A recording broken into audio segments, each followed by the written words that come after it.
get him. Let's go get him today, man. Let's go. Hey, dominate on 3. 1, 2, 3, dominate.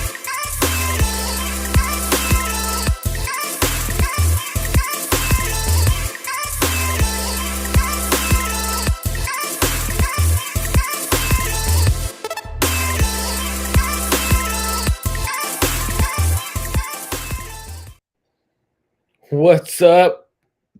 What's up, man? How Welcome you doing? back to another episode. Doing great, man. Doing great. Can't complain. Sounds. Oh, that's so sad. It's a key. Breaking news on the podcast. Keanu Martin announces her departure as 49ers senior reporter. Oh, what? No. Uh-oh. Yeah. Wait, is it true? Oh, man. Yeah, that's what I just seen right now. I don't know if it's true or not, but that's very sad because I thought she did a hell of a job. I love her work. No. You know what this means, right? She's done with the BS of the 49ers reporting, and she's moving on. That's what it means. That's what it means? Yeah, but I didn't see that yet. Sure? I'll see when it pops up on my timeline. That's what. So this is. I'm going off of what one of a good friend, Steph Sanchez. A lot of people know her as Stragosaurus. She literally put breaking the GOAT. Keanu Martin announces her departure as 49ers senior reporter. This is a sad day, but best of luck, Keanu. We'll continue to cheer you wherever you go. But the thing is Keanu Martin has not tweeted that yet. Yeah, she hasn't announced it yet. Yeah, so we'll see. I do know Keanu Martin and Steph do have a little bit of a relationship. They Keanu Martin's been on her podcast a few times, I believe. So It might be something that Keanu Martin is allowing her to report or something. I don't know, but that's very sad if she's leaving. Loves her work. Hell of a reporter for sure. Yeah. Oh yeah, great. She knows how to get to the players. She knows how to talk to the players. Did a very good job. Before we get started, make sure y'all hit that like and subscribe button. Don't you forget 49ers Red Zone, where you get the best 49ers content day in, day out. My boy Rohan working 24 hours a day, always out there. He's writing all those articles for 49ers Web Zone. Make sure you tap in with Rohan at Rohan Sports 27 on Twitter. You can find me at Marco_Mart1205 on Twitter. Something today we're going to talk a little about what John Lynch said and the QB controversy and Jimmy Garoppolo and all that good stuff, because it is fun to talk about Jimmy Garoppolo and Trey Lance, especially because it's a big topic right now in that offseason. And then we're going to do a quick mock draft to end out the podcast and give you guys a little fun show. So first, let's talk about before we get Eric Soley. Shout out to Eric Soley.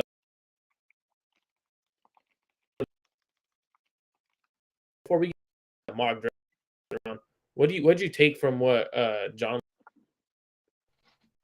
Yeah, so essentially, John Lynch came out right at the owners' meeting. He gave his thoughts real quick about what he was thinking with Jimmy Garoppolo and all the topics that were addressed. And it wasn't really any new information. John Lynch kind of giving his PR type of statement regarding Jimmy Garoppolo, saying how the 49ers are they've budgeted financially to move forward with Garoppolo for 2022, although the expectation still is that they are going to move on from him prior to the 2022 season. It seems right now that the 49ers are going to keep Garoppolo until he's fully healthy, then try and move him, or if not, then eventually release him. We do know that they paid $2 million in guaranteed money to Nate Sudfeld. It's kind of been the same consistent pattern so far. It's just John Lynch coming out and kind of he was essentially forced to talk. He was at the owners' meeting. But there was one thing that I wanted to get your opinion on, and that was that John Lynch said that there were no offers for Jimmy Garoppolo on the table, partially due to the shoulder surgery. What are your thoughts on that? I think it's absolute bogus. And before I get into what I'm saying, shout out to my guy Davo on 49ers Twitter. He holds some of the best spaces I've been in. He's had a couple of NFL players in his spaces. He had Adrian Colbert in his space. He had Jaquaski Tart stop in. So go and make sure you tap in with Davo, because Davo does a great job on these spaces. He gets a lot of people interacting. He gets a lot of people engaging on very good debates that we have on these spaces. So make sure you tap in with Davo on Twitter and look out for his spaces. So I'm going to go in and talk about John Lynch saying that there was no trade offers. First of all, absolute bogus. And it's smart for John Lynch to say there was no trade offers, but I could guarantee you 100% I've talked to some people from the Colts. I've talked to people from the Steelers, both organizations made trade offers to the 49ers. Were they insulting? Maybe so. Maybe so. I believe from what I was told that the Steelers trade offer was a little bit insulting to the 49ers.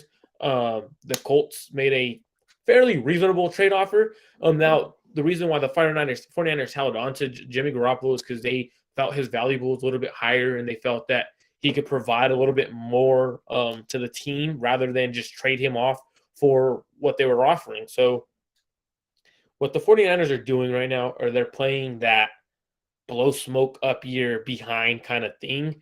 And what John Lynch is literally doing is putting all the fire out. He grabbed the fire extinguisher and he's blowing all that fire out, because if John Lynch came out and said, "Oh yeah, we had 3 trade offers on the table, and we passed them all up," what does that say about Trey Lance? What does that say about the 49ers organization heading into the offseason, not spending $25 million? They're not using that $25 million to lock up 2 guys. And I think it's just a way for John Lynch to advocate for his people by saying, you know what, we had nothing, and this is why we've held on to him. And I think John Lynch is a great liar.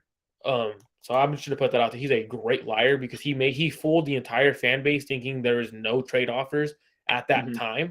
But there was absolutely 2 trade offers from 2 teams that I've spoken with. I've spoken with scouts, and they said, yes, their organizations have actually offered. So that's just from what I've heard. But yeah, John Lynch, you're a good liar, John. And I applaud you for doing this, because now the 49ers fan base doesn't think the 49ers overplayed their hand, and they think they're just holding on to Jimmy because they don't want to lose $7 million this year in cap, and they want to hold on to it and then cut him right before training camp. So I thought John Lynch did a hell of a job in his press conference or interviews. Great job, John. Yeah, I mean, John Lynch, he had to go out and speak. I don't think that anything that he came out with was relatively new. It was just information that he had and kind of had to say. And it's interesting the what he's saying about both Garoppolo and Lance, right? He's still being a little bit of an optimist with Garoppolo, saying that they will have to he admitted Garoppolo wasn't plan A, which the 49ers knew and which everyone knew. It was plan B or plan C to carry him for this long on the roster. But also he knew that Trey Lance, right? He's not going to go out there and shun on Trey Lance's name at all. He said he's going to give Trey Lance ample opportunity alongside Nate Sudfeld. He actually brought Nate Sudfeld's name up. And he said that, guess what? Jimmy's going to be hurt. Trey Lance is getting all the reps. Nate Sudfeld's getting all the second team reps. Jimmy's going to be hurt. And then we'll decide from there, once Jimmy heals up, what we do with him, be it release him, trade him, or potentially add him onto the mix, which I don't think is going to happen.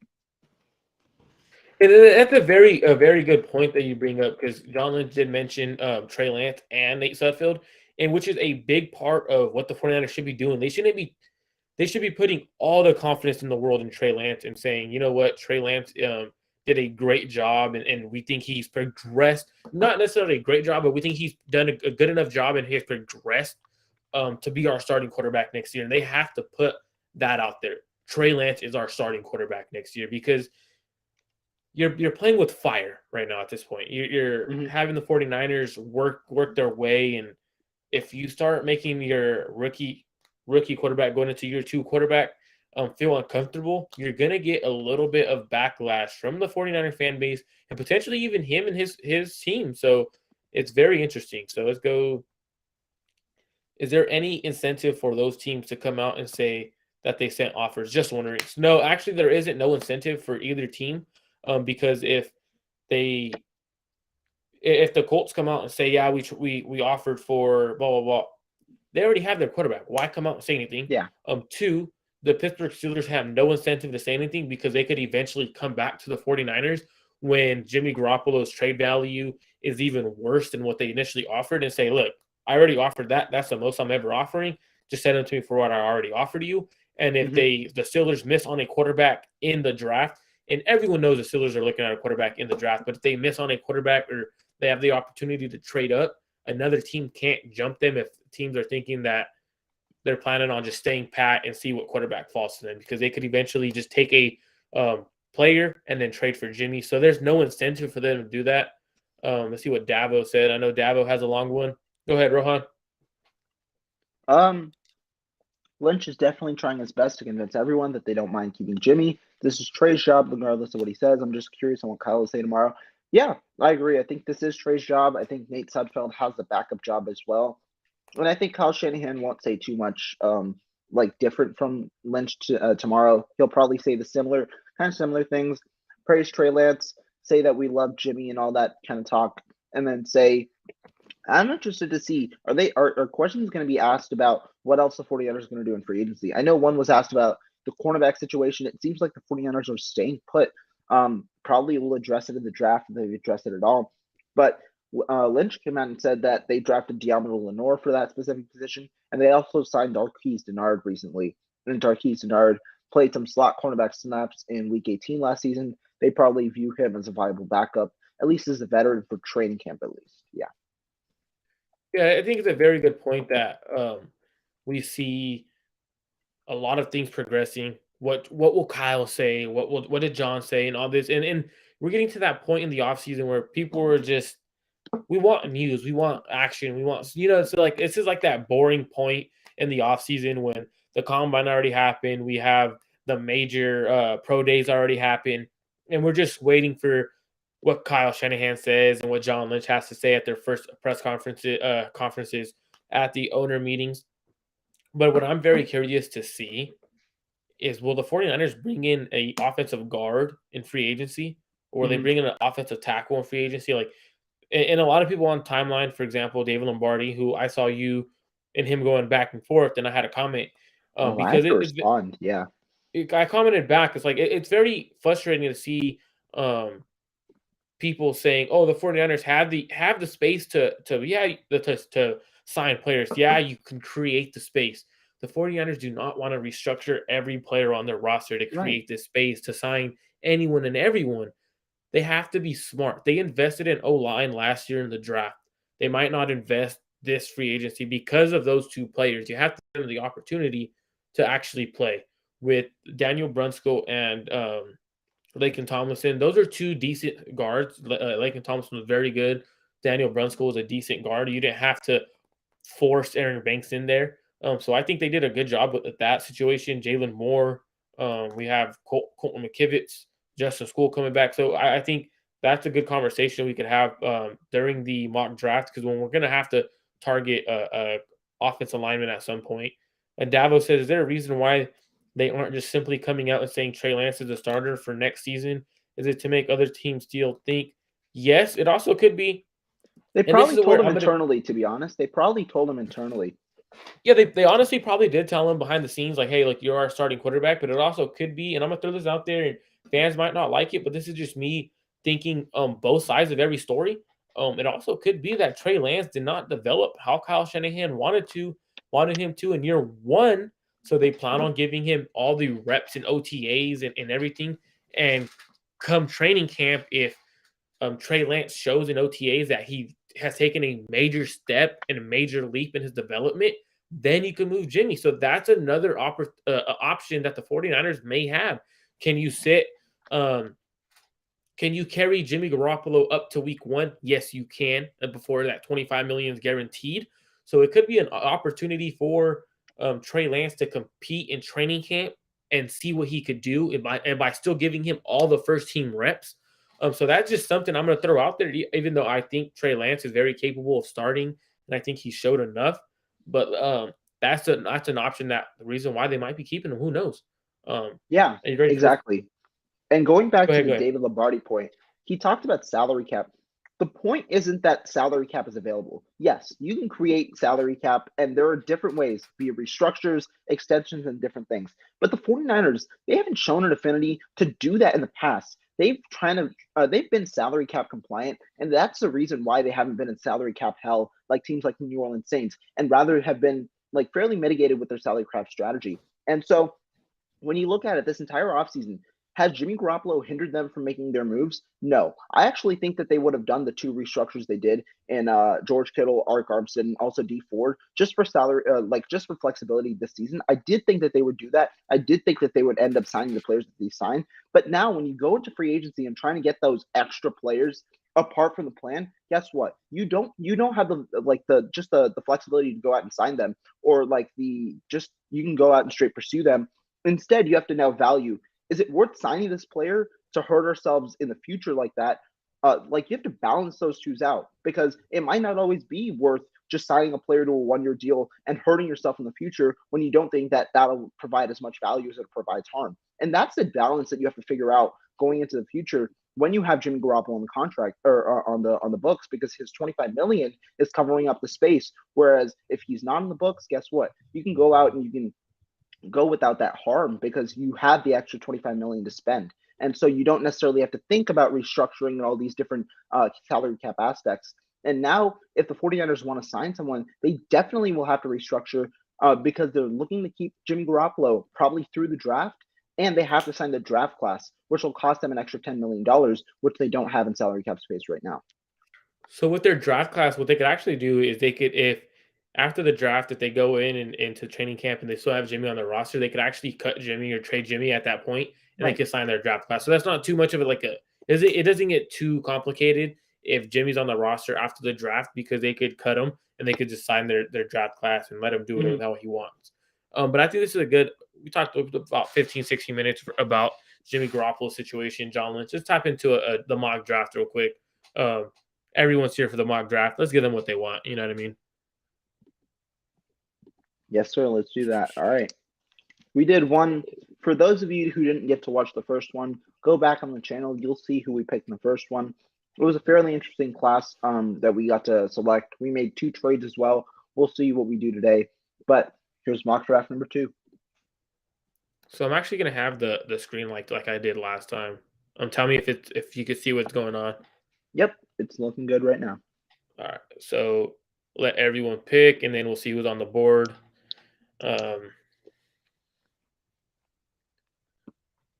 So obviously we have it's usually get a couple of trade offers right away, because you have the Denver Broncos trying to get pick 61 and 172 for pick 64 and 115, which is to me that's intriguing, because like you and I have talked about, the killer or the deep part of the draft is around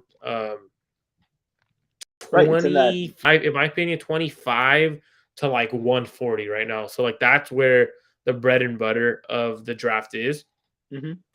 So let's actually see who's on the board now. So I won't let you accept that trade yet. Yeah, but let's go. So actually Zion Johnson's on the board, which is I've never seen that happen on PFN mock draft. I actually have been seeing Christian Watson's name there a lot. I see Myjai Sanders. But this is what I'm gonna tell you right now. So BPA. there's 3 players I really like at this spot. Okay, so I like Zion Johnson. I like David Ojabo, even though he tore his Achilles. I do like Ojabo, and I love Christian Watson. Yeah, and Myjai Sanders. So 4. So there's 4 players on the board really, really like. And I would not mind Sam Williams either if we had to take an edge, although I do prefer Sanders over him. Sam Williams is actually a player. So if you guys didn't watch the interview we had with Justin Tucker, Sam's actually a player who Tucker talked about from the NFL PA Bowl as a standout, as a guy who he battled with. Looking at the comment section. Thank you, Davo, man. Just hold on. This one was first. Is there a reason why they aren't just something? No, my bad. Davo said, if you guys aren't already subscribed, what are you waiting for? Go sub to these 2 goats. Hey, I appreciate you, Davo. Like I said, everyone tap in with my guy Davo. So looking at this, what would you do here? Realistically, what would you do if you were the 49ers general manager in front office? Right. So there are 2 points, right? We first talk about value, right? At 61, and both of us said there are 3 to 4 players that we are very comfortable taking that, in my opinion, have a similar evaluation on the board.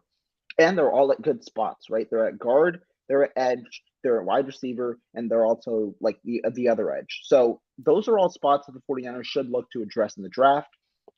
Additionally, where's the sweet spot in this class It's in that 25 to 120 range, and we get an extra selection should we accept that trade at 115, which could be the extra guy that we need, be it a safety, be it a corner, be it at any position, and we get ourselves another chance to go BPA in the cream of the class. So that's why I'm selecting, or I'm leaning towards accepting this trade. What about you?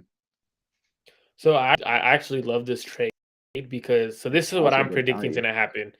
Uh, Obviously, I'd have to see who KC took. So KC already took a safety, defensive tackle. That means they're most likely going to go receiver. So they might end up taking Alex Pierce or Christian Watson off the board. The Mhm. Bengals would obviously go O line because they went defensive tackle. Right. But I think the Broncos are trading up to either get a edge rusher or a offensive guard. So I'm still going to have Christian Watson or Myjai Sanders there on the board, which is a very intriguing thing for me because you're still going to have two of the guys that I really like. And then Right. also would actually at 64, I wouldn't even mind Trey McBride if I'm not if, like for some people who don't really love Myjai Sanders, Trey McBride is a tight end that you could pair with George Kittle, Mhm. and you're gonna league apart with Trey Lance with having two tight ends. So at this point, I'm accepting this trade. What are you doing? I'm accepting it as well. So we would accept this trade, and obviously, if And wow, The look at that. Los Angeles Rams would pass. I would pass on any trade offer with the Los Angeles Rams because they're the Mhm. picks at 104. So I wouldn't even think about that. I don't know about you, but I wouldn't think about it. Yeah, but look, it worked out beautifully because Johnson, Ojabo, and Christian Watson are top three players. And Myjai Sanders. All of our top four are still on the board at 64. So I think that that's an absolute steal of a trade for us. So what I would honestly do if I was the 49ers, and I don't like doing it in mock drafts, but I would honestly trade Trade back down. up after pick. No, I would actually trade back up after 64, and because there's a lot of talent right Mm. here. So like, Oh, what you trade really down could from do, 93. Got it. Yeah. yeah, because like you have that extra 115 pick. So you have, for example, you have pick 64, 93, 105, 115, 134 that are all very good picks. So you could trade back up and get someone. Everyone, Zion Johnson is absolute stud of an offensive guard. He could play center. That's a pick I would love. Um, but the thing is guard. I could find a guard slash center a little bit later in the draft at 64. Um, Hmm. what would you do here? I would probably okay, so let's go with the board. Let's go first to guard. I do like the later players. So Zion Johnson's there. The guy that I like is Cole Strange out of Chattanooga. And then if we look at Okay. center, I do think that Cam Jurgens would probably still be available. He is there. He's ranked at 152. Those are the two value picks that I like in the third round area for the 49ers. So while Zion Johnson might be BPA, there is flexibility there. Edge, we do know that there is some because we just see Ojabo. We do see Myjai Sanders there. So there are two good players there and receiver. Looking at the There's still a lot of like you still have Nick Bonito on the board. So like at around 90, around 93, you're gonna have Isaiah Thomas through the Dominique Robinson, which I right. think Dominique Robinson is a much better player than 124 actually. And so really when I look at all three positions, because I know receivers loaded, when you look at all three positions, they're all stacked with depth. So you don't necessarily have to worry about picking one over the other.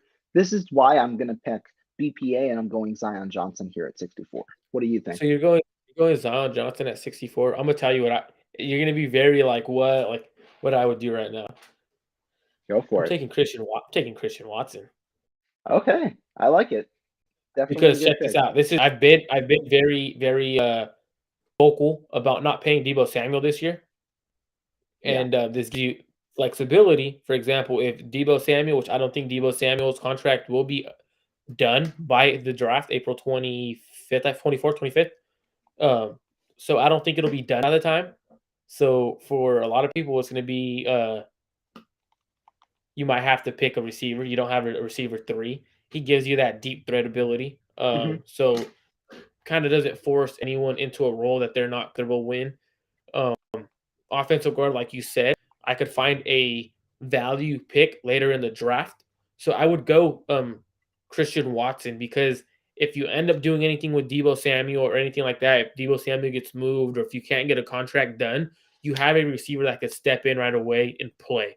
And I think Christian Watson is honestly, I think he's probably a top 5 receiver in this class at the end of the day. And something that I've learned about Kyle Shanahan is he's looking for a certain trait in receivers that you can't pass on. He's looking for the athletic freaks.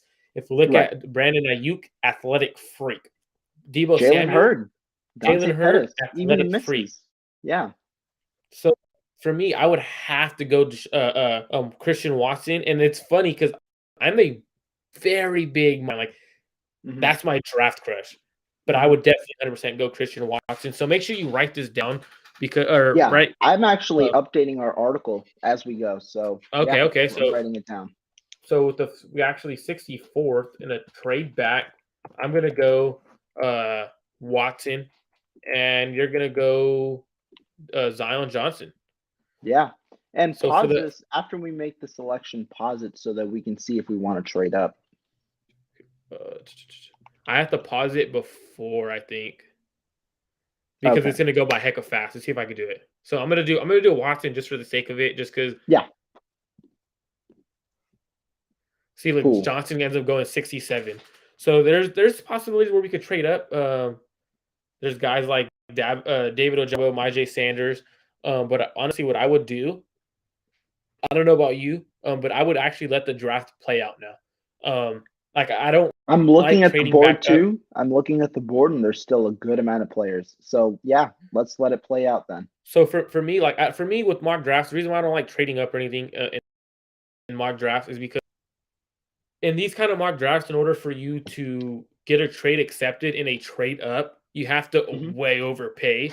And then like when you do that, you have to like tell everyone what you traded and everything. And for me, I'm not going to lose a trade like that because next thing you know, everyone's like, "Oh, you traded up two third rounders to get 5 spots." It's like, bro, I had to. In order for me to trade up, I had to use 3 picks from next year's draft to get up. But that's why I don't like doing it, especially when people are going to be criticizing what we do.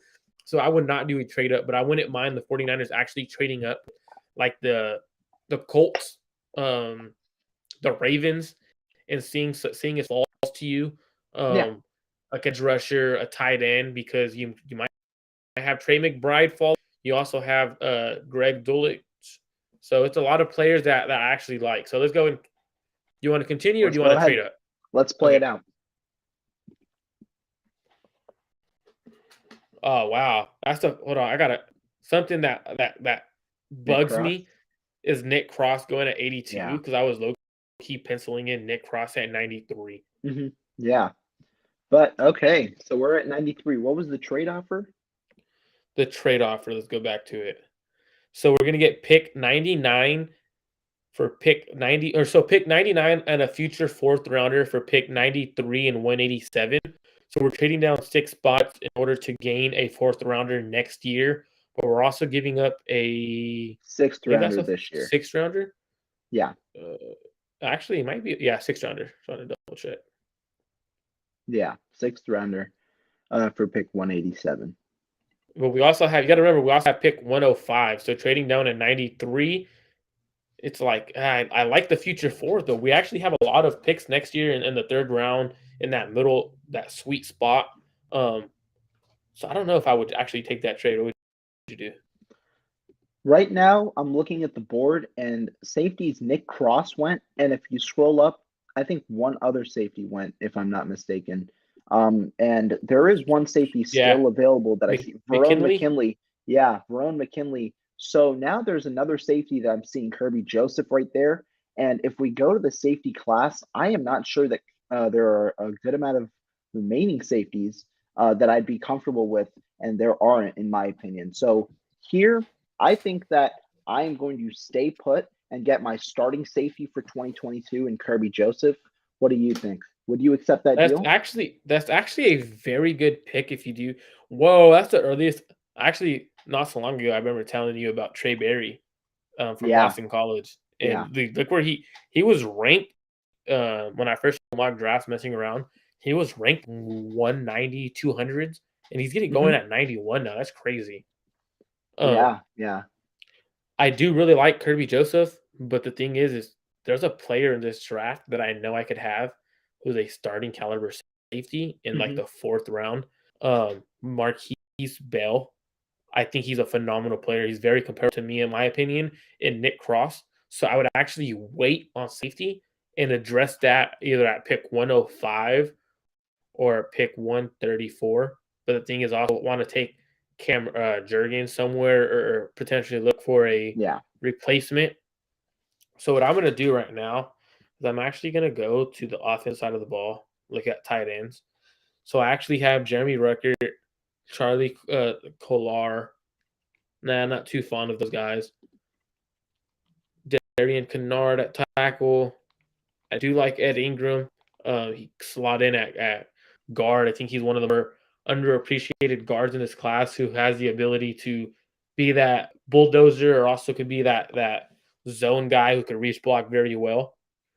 I want to Zach, see if Marco selected Watson at 64. I passed on Watson and I went with Zion Johnson, who fell. absolutely I drafted freaking Christian Watson. Zach, come on now. No, nice to have you in here, Zach. So actually, what I'm going to do is I address receiver. Now I'm gonna look at the edge class. I like Nick. A lot of people like Nick Bonito. I'm not too crazy over him. I think he Mhm. is a very. I think he would be very solid next to Debo.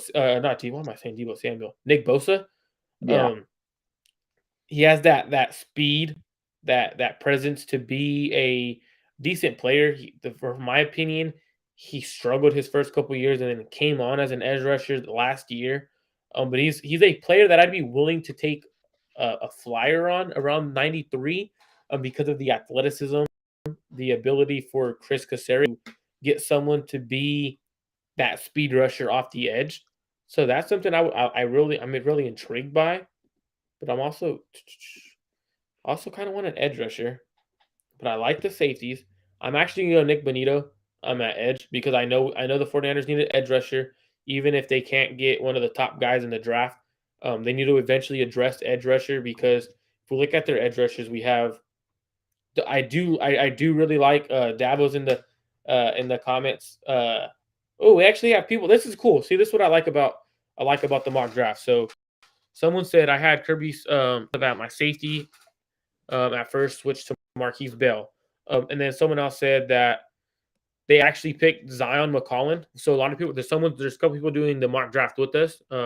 So which is very cool because someone took, Zion McCollum. Yeah, that's a very good pick. Sam Houston State cornerback. yeah, Zion McCullum. Actually, I think he's more of a Slot corner. player I would be a slot corner, but a player I would take a little bit later in the draft Mhm. because there's with all the potential on the board. I would probably go Nick Bonito. He's not my favorite guy in this class. Edge rusher, I do like a couple other guys, but the athleticism is something I can't pass up on. I do prefer Dominique Robinson and D'Angelo Malone in terms of actually using their hands a little bit more than Nick Bonito, but I'm gonna bank on my coaching staff to be able to develop Nick Bonito and have Nick Bonito work out with Nick Bosa as much as he possibly can. And hopefully the hands come along with the athleticism. So, Bonito, you said you would go I said I would go Kirby with the Joseph. safety, Kirby Joseph. Yeah. So go ahead. You can Okay, select for the hell of Bonito, it. Uh, and and then then we'll straight go to to 105. 105. Cool. All right. So we're here with the last pick of the third round. You have now taken Christian Watson and Nick Bonito. I have now taken Zion Johnson and Kirby Joseph. So we both have filled two needs for the 49ers with our first two picks.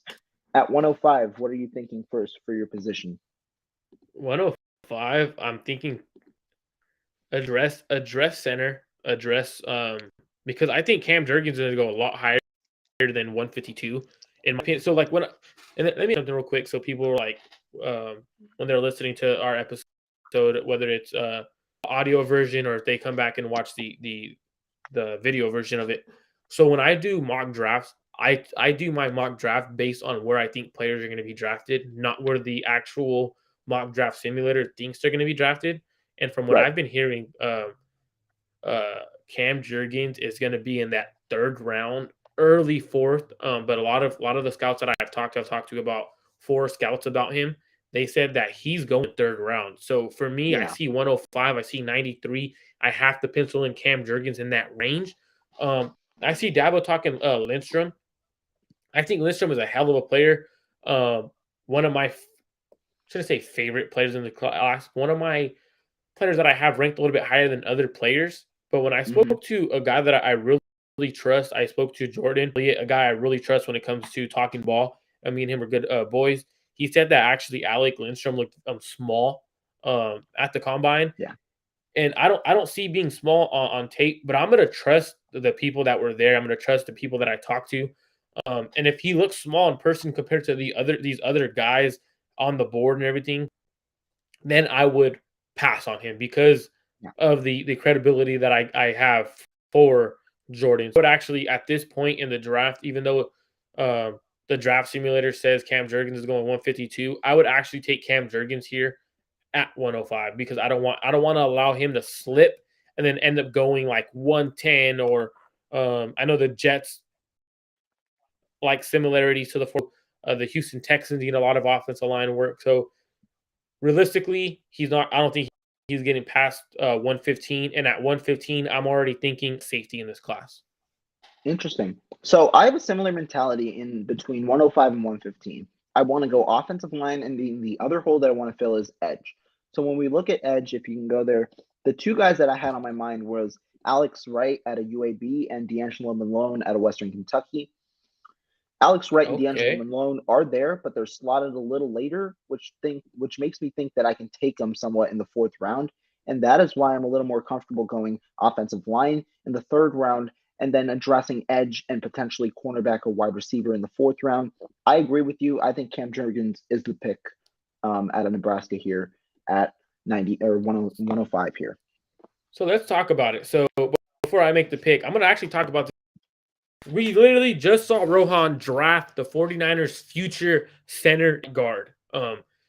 That's a phenomenal. I think Rohan is tearing it up when it comes to the offensive line picks. Because Rohan just drafted, in my opinion, is going to be the best center in this class. And I'm very confident saying this. I think Cam Jurgens has the potential to be the best center in this draft. He also took a very, very, very good offensive guard, a player that I believe won the Senior Bowl, and where he got him for that pick at 64 to be able to get Zion Johnson at 64 was an absolute steal. So I actually love the pick that Rohan's going, doubling up on offensive line, making sure Trey Lance is secure for the future. So that's a great definitely. pick. Oh, and there we go. Just happened. Are you freaking kidding me? All right, let's see if we can replicate it. Oh, that just pissed me off. I hate Max. I hate Max. I didn't shoot. even, Now, I gotta restart. You gotta restart it because you didn't pick the 49ers. Jesus Christ. If you want, let's force the trade between the Broncos that we had just to make sure we have that later round or that 115 pick. So got a proposed trade. I think it was I have the details here. So we traded 61 and 172 with the Broncos. So 61. Oh, can we force trade in this, or maybe send our second or something just to make sure it goes? And 64 and 115. I included the second rounder just so they accept it, even that's not what we gave up or anything. But just to force that trade. Cool. Okay, so that's the deal. Now we can go back. Damn. And hopefully the board shapes out in somewhat of a similar way. It's not. I'm looking at it. It's not at all. All right, so just reject this, I guess. That's just gonna go. Damn, because look, if you even look at it, Christian Watson went at 39. Wow. Zion Johnson went at 24. Yeah, the whole board is thrown off. Yeah. Damn. All right. So just draft for purposes, I guess. Yeah, one of the edges, Ajabo or whoever, and then reject that and go. We can go Kirby Joseph, I guess. There at 93. That's who I selected. And then hopefully at 105, right? Yeah, so this is where we were going to Okay. select Cam Jurgens. Damn, my fault. We're good. Okay, so Cam Perfect. Jurgens. Now we're at 115. So hopefully the board is very similar. And damn, I one I player don't that I think it had is. up there was Zion McCullum, and he goes right there at 114 to the Falcons. I've actually seen that a good amount in mock drafts. So McCullum goes, so there takes one of the top cornerbacks off my board. So what are you thinking here at 115 for you? So right now you do have Cam Jurgens, you have your edge rusher in Nick Benito, and your wide receiver in Christian Watson, of course. See, like for me, this sucks because like Nick Cross is on the board still, and he wasn't on the board earlier, so I know 100% I'm not taking him. But I Mhm. would very like 100% if he was on the board, I would take him. But Right. just because I know he wasn't on the board, and to make sure we do this, McKinley wasn't on the board. Um, but honestly, I'm gonna Those are the start two. looking at. Yeah. I would look at like offensive tackle around this range, and only because of I don't know if um Mike McGlinchey is going to come back healthy or not. So that for me, it's very, very interesting to see. And I think Darion Kennard is someone that the Niners could look into. He's a bigger guy. He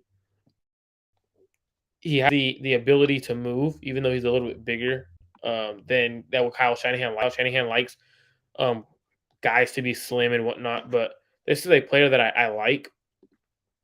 Man, I'm just still pissed off at myself that I messed up this draft. It's fine. We'll bounce back from it. All right.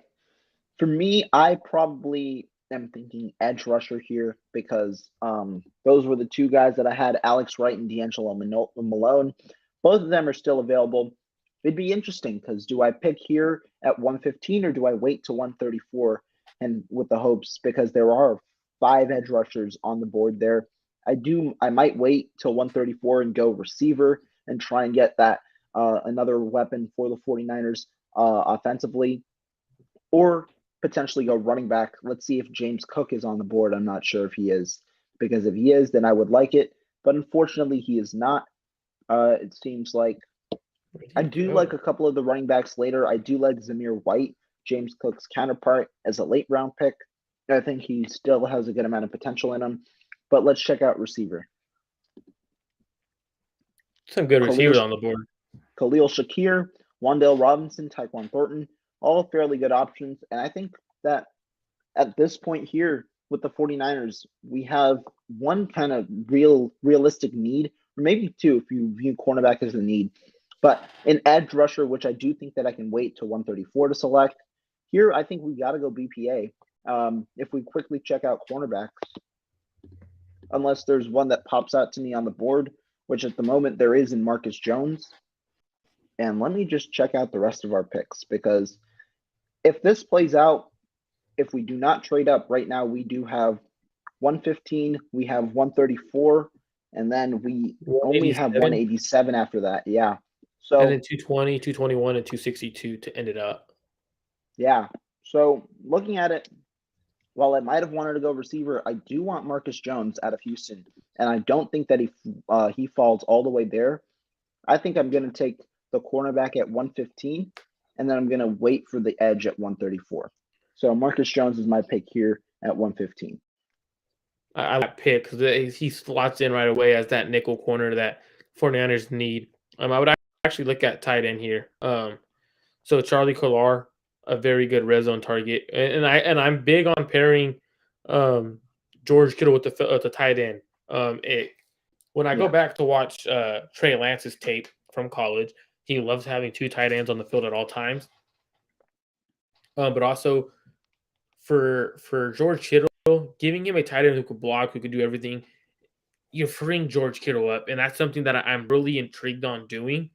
But looking at the board, I don't think Charlie Kolar is a good enough tight end to pencil in at tight end 2 when you have guys like Ross Dwelly, who just re-signed with the 49ers, and you have from Georgia, I cannot think of his name, Charlie Warner on the Warner. Yeah. board, on the roster.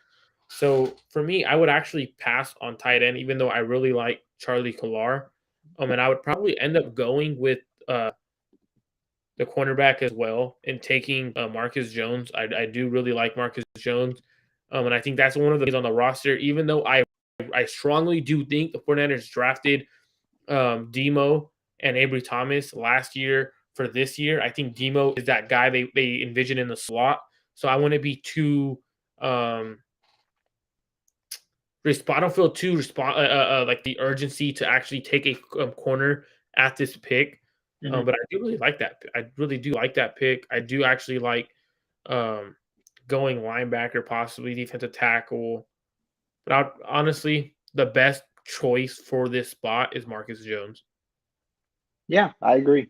All right, so we both get the cornerback for ourselves, Marcus Jones. And now we have both selected a cornerback and an offensive lineman.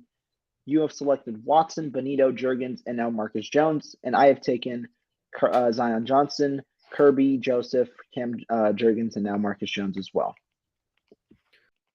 I believe one of your defensive ends went off the board right after we chose. Let's see.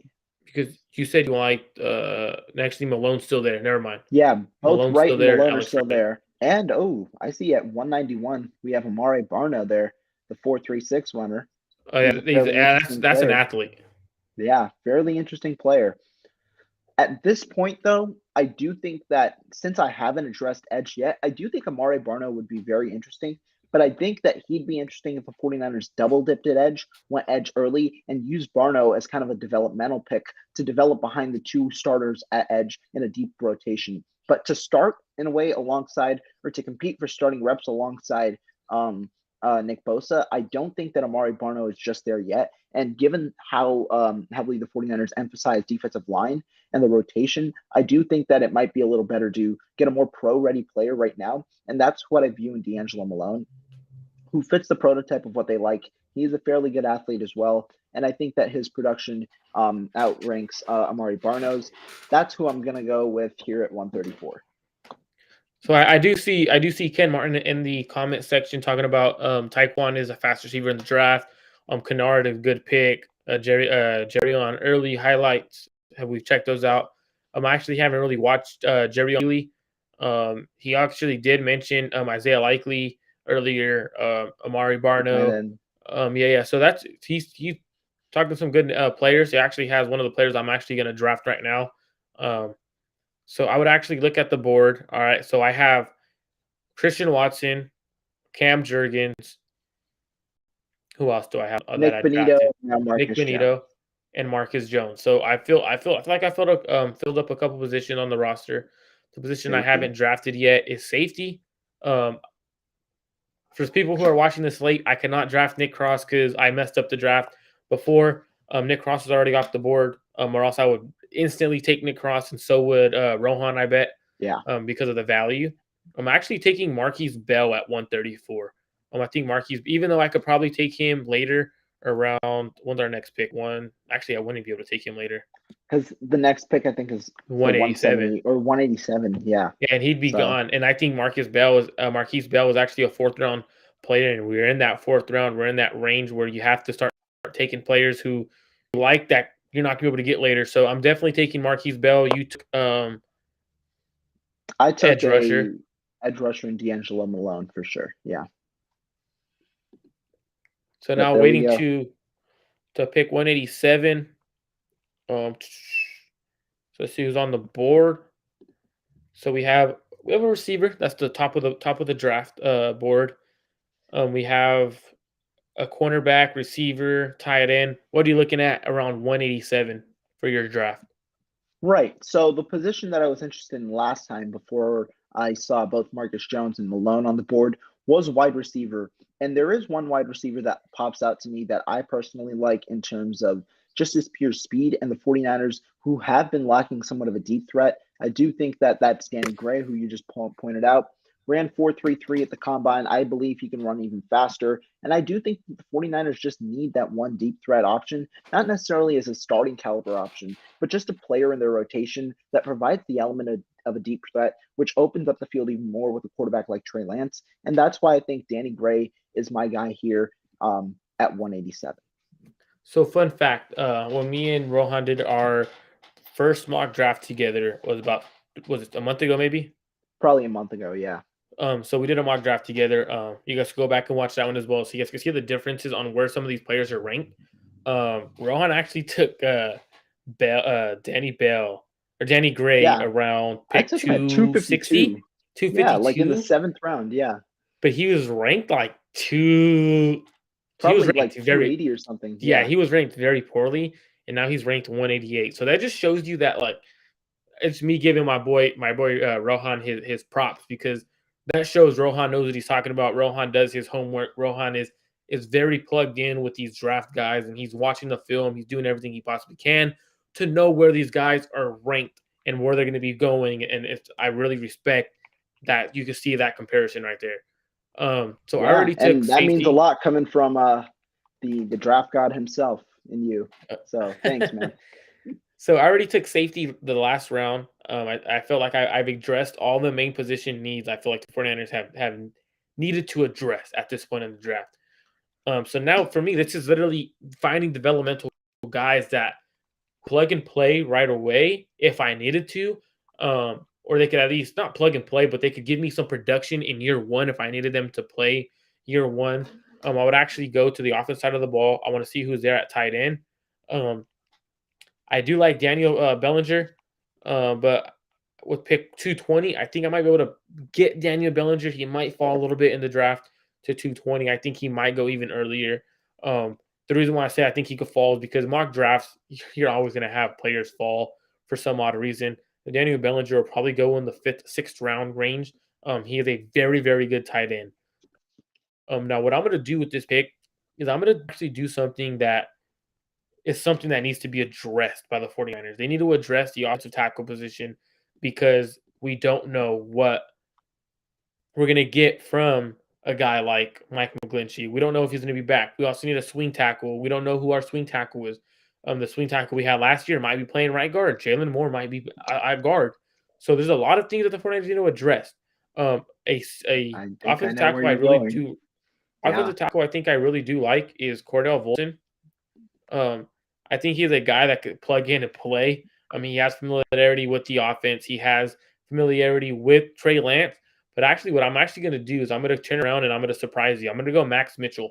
Ooh, okay. I think Max Mitchell is an offensive tackle that could develop with the offense. I think he showed enough for me from what I've seen to be a guy who could be a solid backup, but it could potentially lead himself into being a starting caliber tackle. Potentially can move inside. He's athletic enough to move inside. But I would actually take Max Mitchell over Cordell Volson only because I think Max Mitchell has a higher ceiling than Cordell Volson. And around this range in the 5th round, 6th round actually, you have to start taking players with more potential.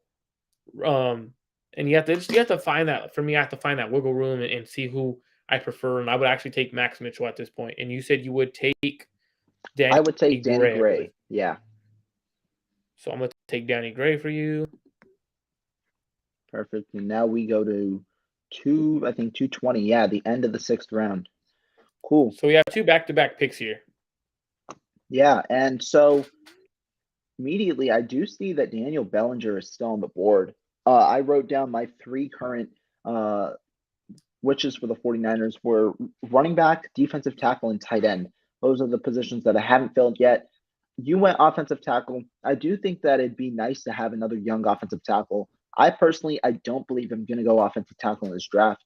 I do think that the 49ers should place out, at least with the way that I've drafted, I do think Zion Johnson should slide into right guard. And the 49ers should use Daniel Brunskill as a swing tackle for the 2022 season alongside Justin Skeel. So I do think the depth is there with the way I've drafted. So now I'm going to address the running back, tight end, or defensive tackle position just based on best player available. So looking at running back real quick, we do see some players I like. I do like Ty Chandler out of North So Carolina. do I. Yeah, at 239. So he's definitely a candidate. We do have back-to-back picks, like you said, at wide receiver. Bo Melton's there, but at what do you call it? At tight end, we do see one guy that I like in Daniel Bellinger, who's still there. A guy that I've seen sometimes in this range was Jalen Weidermeyer, but it doesn't seem like Jalen Weidermeyer's here. And so that's why I think Daniel Bellinger might be the pick here, just to pair up someone with George Kittle, because it doesn't seem like they're going to sign a guy an additional guy in free agency. They've been trying to do it. They had Jordan Reed event or essentially at the beginning. Then they had Ross Dwelly. Then they had Charlie Warner, and really they haven't had an option that has served as a good enough complement to George Kittle in the fact that he can really utilize his receiving skills and not having to serve as a blocking tight end. And I do think that even if you're going to utilize George Kittle as a more of a blocking tight end, have a receiving option out there. And I do think that Daniel Bellinger is the high upside pick in the 6th round that you can take here. So that's kind of the first guy that I'll probably go with. Oh, hold on. I'm getting a phone call. Hello, George Kittle. Hey, how's it going, Kittle? I'm actually taking a tight end for you. How do you think about Daniel Bellinger joining you in the tight end room? You love it? All right, I think George Kittle agrees with us. I think George Kittle would absolutely love this pick. I think this is a guy who brings high energy, who could block, and he loves to block, and he shows the ability to block. That's someone I would instantly. I said earlier I wanted to take him with the last pick because that's right. I think he's going to go a lot higher than 220. Yeah. Thought it was going to go higher than our last pick at 187. So that's around the range where I think he's going to go 187, maybe 150 to 185 is where I have him going. So I'm instantly taking Daniel Bellinger because we're both on the same page, and that's where I would go. I know that's where you would go. We're both on the clock at 221. Go back to the list. I know where I'm going, but I'm gonna let you go ahead and talk a little bit about what you would do in this situation.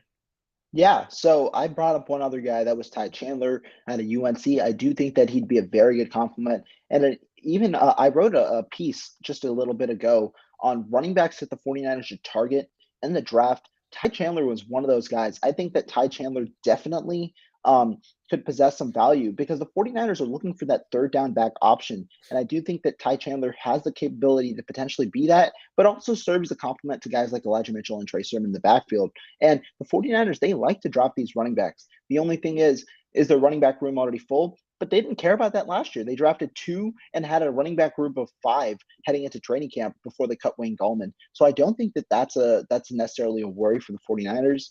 Quickly, I want to look at defensive tackles before I make my decision, but Ty Chandler seems like a good pick right now. I actually like before you say anything, I actually do like a couple players on the board. 21 from defensive tackle perspective. I don't know who you're going to say, but I like Thomas Booker. But I'm going to scroll down a little bit to 273. A defensive tackle that I absolutely know is going to go higher than 273. He's actually going to get drafted. He's going to go in the 6th range. That's where I have him penciled in and around that 6th round. End of the 6th round, early 7th. I think Eric Johnson's a lot better than 273, and eventually PFN is going to fix that ranking, and I believe he'll go up. But that's someone I really like. But go ahead and talk about your defensive tackle positions. Yeah, so a guy I like is Noah Ellis out of Idaho at 262. I do think that he also can slot in the 6th round selection kind of area. He is, like you can see right there, he's a big guy, 6'4", 346. I think that definitely possesses, because you have your athletic guy, right? And a guy like Hassan Ridgeway, who the 49ers signed. I think having a big bodied guy just expands the versatility that you have in the defensive line, because I think Noah Ellis can serve as that run stuffer. If you want Hassan Ridgeway out there on 2nd and 3rd down, and if Javon Kinlaw is slow to respond, you have a guy like Noah Ellis who can come in and be that run stuffer on the early down, and then transition to the nice pass rushers who have athletic upside at the defensive tackle position. But I do think that I can wait a little bit on Noah Ellis, see if he can slide into the 7th round, and I am fairly confident in my running back pick of Ty Chandler because I like that 4.38 speed. He also caught 15 passes at UNC this past season. I like the two-way upside. So I've been saying, like the 49ers went all in on addressing their special teams need, right? I know where you're going. So I've been very, very, very, very vocal about the 49ers. If you're going to address, and I think this is a position that people would probably get mad if the 49ers drafted another one of these. But if you're going to address special teams, you're going to be talking about, oh, we need to up our and that. Well, then why not completely do it and act? He's off the board. Where'd he go? No way. Matt Ariza? No. He's gone? Yes. Oh, wow. Dude, where'd he go? Too. He went early. I'm not surprised. Dude, where did he go? Tell me if you see him, because He went 162. I'm not shocked he went in Wow. the. Matt I'm not Ariza shocked went he went in the fifth round. 162. I'm not absolutely not shocked. But every mock draft, yes, Dabo, get out of here with your negativity. Yes, a punter. Because let me explain why I would go Matt Ariza there. So Matt Ariza doesn't. He's not only a punter. He's actually a kicker as well. So for example, when we had Robbie Gould go down, we had a Wisnowski. I believe he kicked a couple goals, Mhm. and they were terrible. Mitch Wisnowski is not the greatest punter. I think he Matt missed a Ari- and Matt, 39-yarder, I believe. I believe he did. And Matt Ariza is one of those guys. He boots them for 50-yard field goals, but he has a cannon of a leg when it comes to punting. But I would actually go the second best punter in the draft class, who a lot of them are Jake Martin. calling probably one of the best punters in the draft class. That's a lot of people between Camarda and Ariza. I would definitely here if you're going to address your special teams unit, you have to address the worst player in that special teams unit, I guess, for where you selected him. You selected him to be a Pro Bowl punter. He hasn't done so. You actually save money if you cut him. I would actually do this, and I would actually take Jake Camarda. I know you took Ty Chandler, and at this point in my draft class, um, hey, Dabo said, "Hey, bro, I would not be mad." LOL. I had him drafted with our last mock. See, but like you're taking him later. Like I wouldn't even mind if like I don't mind if a team takes him in the fifth round because that's how good of a punter slash weapon he is. Because eventually you could even start thinking to yourself like, okay, well after Robbie Gould is out of there, can you have Matt Araiza? I don't know how to say his last name. Matt Araiza. Mhm. Be only one kicker slash punter, and now you have an extra player on your roster, so you don't have to have two guys, if that makes sense. And you just have your backup quarterback be his holder. So that's something that you could do. So that's why I actually like that pick. If someone does do it, I would Jake Camarda here. You took the running back, Yeah, and real Ty quick Chandler. before we continue, I did just read Keanu Martin actually posted an article to the 49ers.com. She is departing for a role with MLB Network. That's great for her. Wow. Good work, Kiana. But yeah, one of the best reporters, unfortunately, is leaving the 49ers. So that's fine.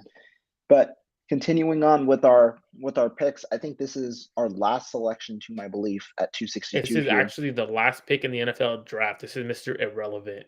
hmm And I mean, right now, just reading off, there is one guy that me personally I actually like, and that is UNI receiver Isaiah Weston. And the Oh, reason I like him is just because of his athletic profile. I do see Spencer Burford there. I do think that he'd be a solid pick at UTSA, but I think Isaiah Weston is very interesting because he ran in the 4.4 range at 6'3", 215. He's a big-bodied receiver, but he has that speed. And yeah, you see it. I know RAS doesn't really matter as much nowadays, but his RAS score is 10. He's a pure athlete. And like you said earlier, Marco, when you were announcing your Christian Watson pick, the 49ers like themselves some athletic wide receivers. And just for a guy who could potentially make camp, who might potentially get cut or not, but that's an athlete there. And I'm just looking at the board right here, and I do like that pick right there. So I might end up taking him. But real quick, let's go to the defensive tackles and let's see if any of the guys that I still like are still on the board.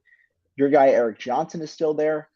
I think that at this point I would go with the upside of a wide receiver and Isaiah Weston over a defensive tackle at this point. That's just my belief. But what are you thinking here?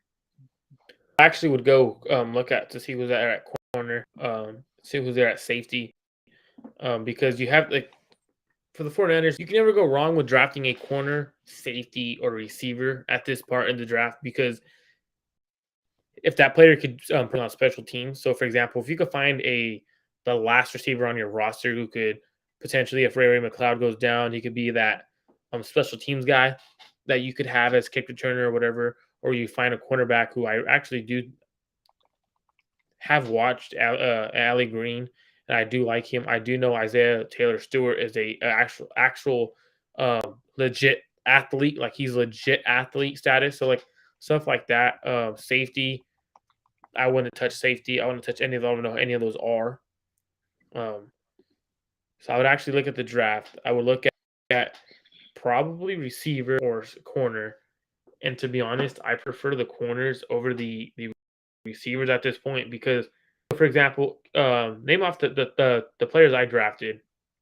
Oh, Yeah. he's So going Ken off Martin said. yours, we have Christian Watson, we have Nick Benito, Cam Jurgens, Marcus Jones, Marquise Bell, Max Mitchell, Daniel Bellinger, and now Jake Camarda.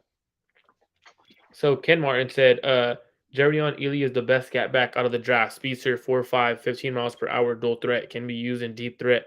I want him so bad. So I'm guessing he's a receiver. If he's on the board, I I'm think very he is intrigued. actually a running back. A running back. Yeah, running back. I'm forgetting the school. If I'm not mistaken, it's Louisville, but I could be wrong. Ole Miss. Ole Miss. Tell me if he's here. I can't see him.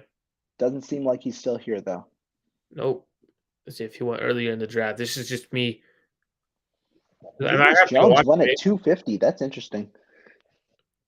This is me having to actually go in and watch him now because if someone's I like when people stand on the table and yell for a player because to me that shows that they're watching the stuff and they're actually very intrigued by a player. Mhm. So that means I'm gonna have to go turn on the tape and go watch him. Be honest with you, I haven't really watched him. I haven't really been looking at if he's a running back. The reason why I haven't been looking at running backs is because I don't think the 49ers drafted running back super high. So I've been more looking at corners, safeties, edge rushers, offensive linemen, stuff like that. So that's why I haven't really watched running backs. A receiver that I would take at this spot would be Makai Polk. They don't have his raws or any. They have his raws, but they don't have a description. So he's a player who could provide on special teams. I think he's a fairly decent route runner. I think he could get much better at route running. Mhm. But Fortner, trying to see who's here. I'm just trying to see who's here still because I'm the last pick of the draft is just honestly they're not going to make the team. I'll be honest with you, they're not making the team.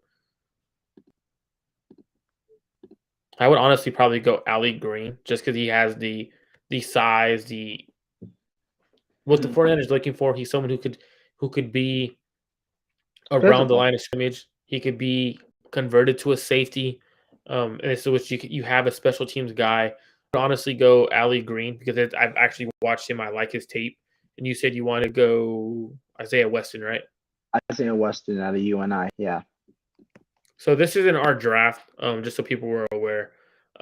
From pretty much what our draft is kind of like this from 105 down. Go ahead and read off your draft, Rohan, and then we'll. Oh, he said Jerion Ely's going in the fourth round. He's a fourth rounder. Got Makes it. sense. Okay. That's exactly why I haven't watched him because I'm not watching running backs or anything like that are going that high. If anything, I'm looking at seventh rounders, sixth rounders because I don't think the 49ers need to draft a running back super high anyways. Yeah.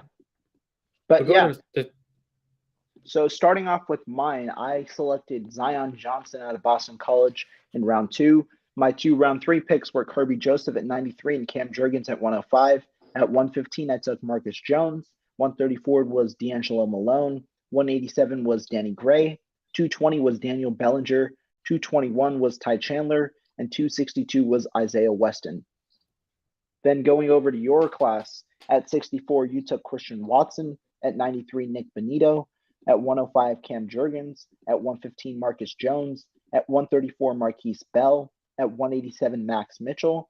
At 220, Daniel Bellinger. 221, Jake Camarda. And 262, Ali Green.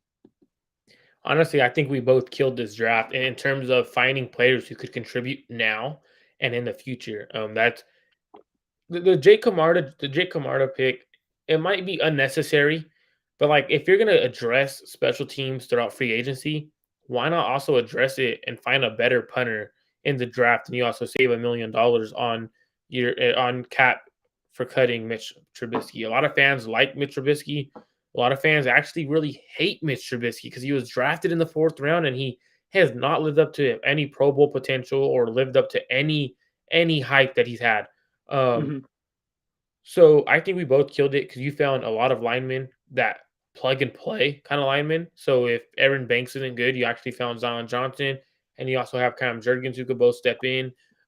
You also found a very good receiver in Danny Gray, which is a deep threat.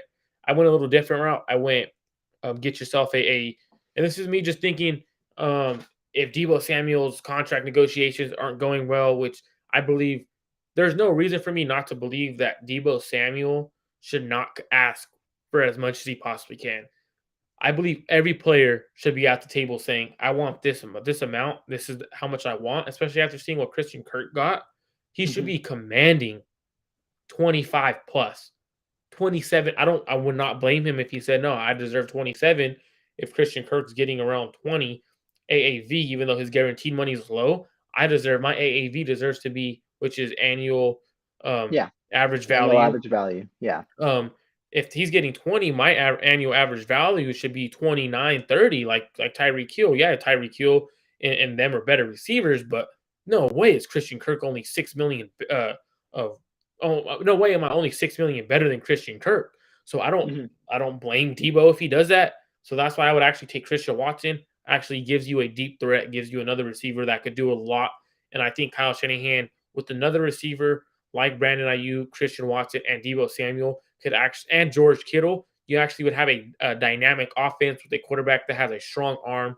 You give him the possibility to do everything he wants. His former teammate, um, I do love both of our picks with Cam Jurgens. I think he is going to be the best center in this draft class. He Yeah. has all the tools he needs to do that. I do love both of us taking Marcus Jones. Marcus Jones is a player who might even go a little bit earlier than I think we took him in the fourth, Yeah, I right? think we took Marcus Jones in the 4th round. Yeah, I but think he might even go. we took him, I think, at 115, So early he 4th. Yeah. Yeah, very early fourth, which is around where I think he's gonna go. I think he's gonna go comp third to very early fourth. So that's about where I think he's gonna go. So that's a very good pick for both of us in terms of getting that nickel corner. I think honestly we killed the draft. I would love if everyone um, who was listening, um, whether that's audio version, if you're watching the playback version of us talking and everything, video wise, I would actually like it if you guys actually dropped a grade in the comments to see how me and Rohan actually did, because we're gonna keep doing a couple more mock drafts.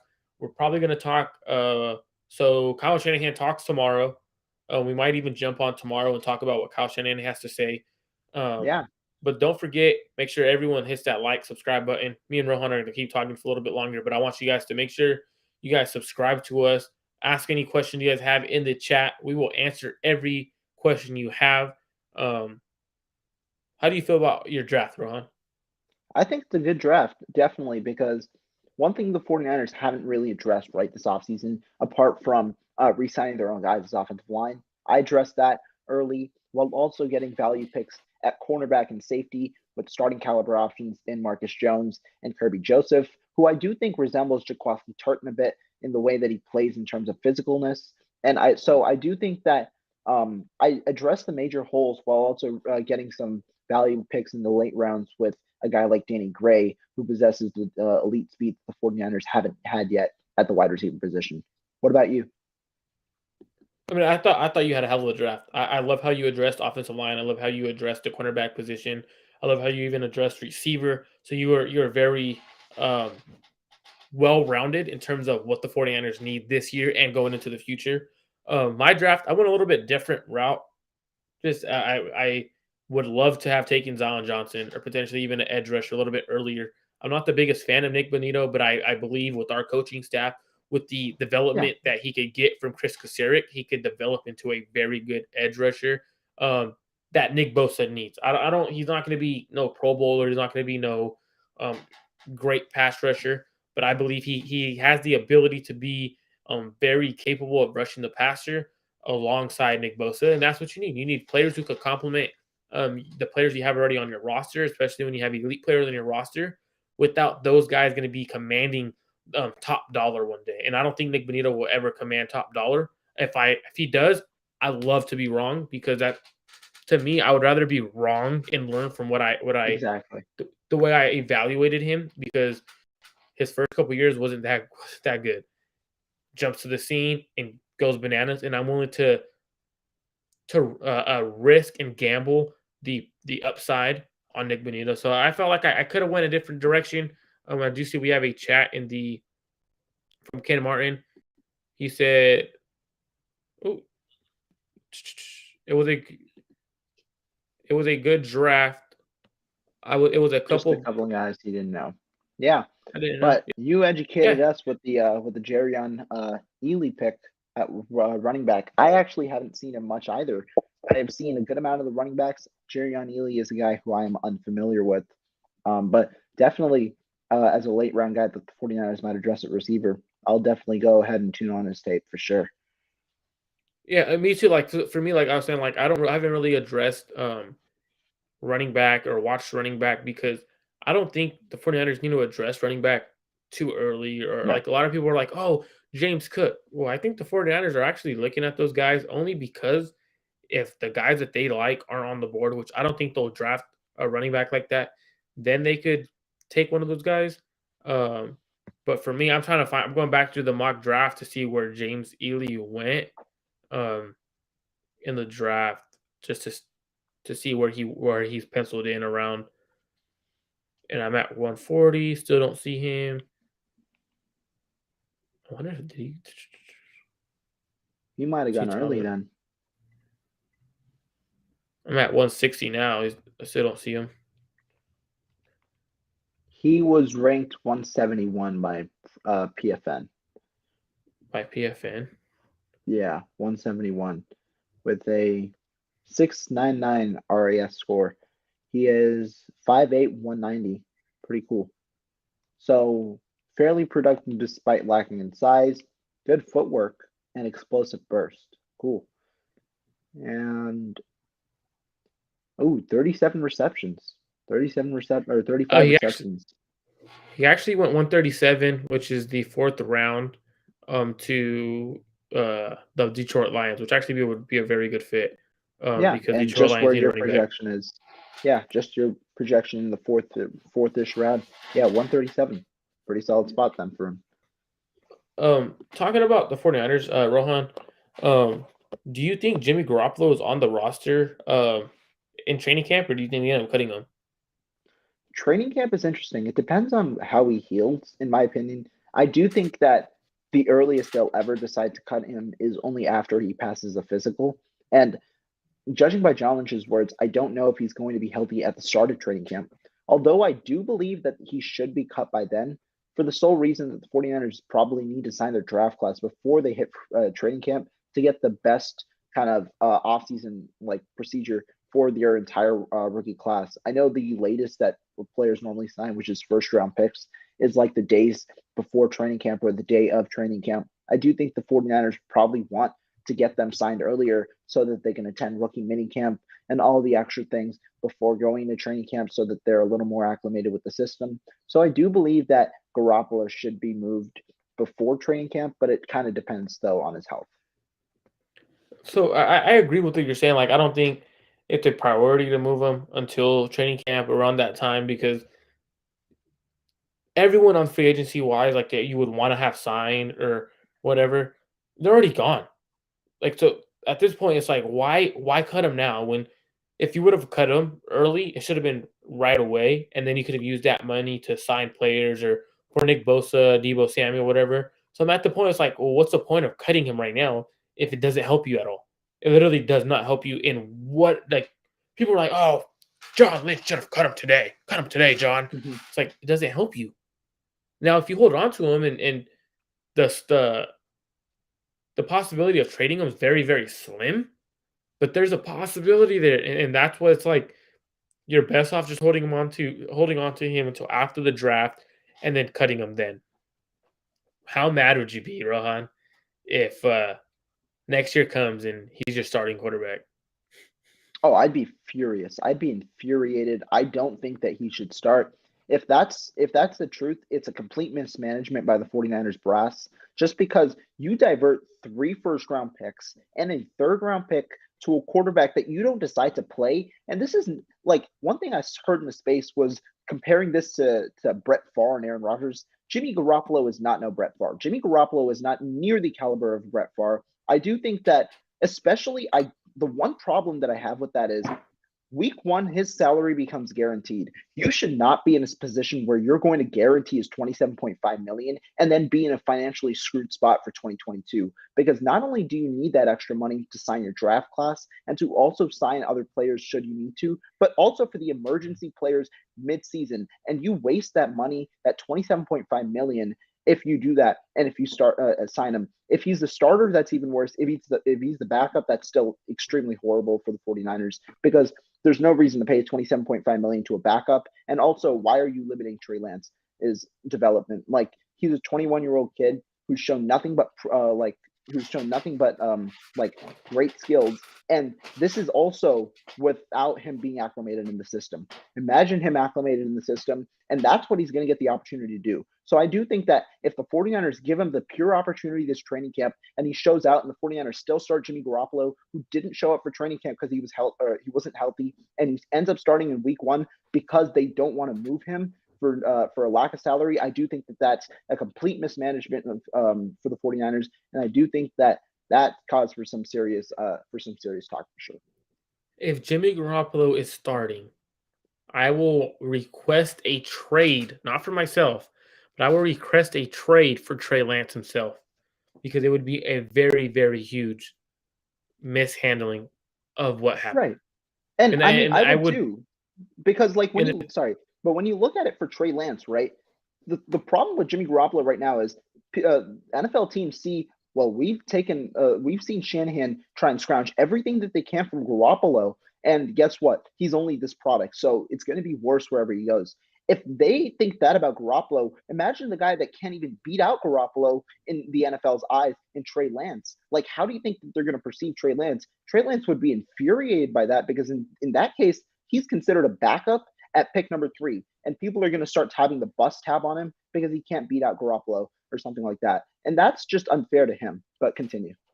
But I would absolutely request a trade for him, because obviously he's not going to lose the battle to Jimmy Garoppolo.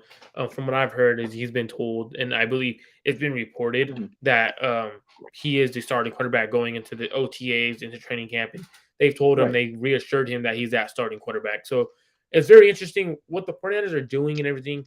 I'm very curious to see how they move forward with everything.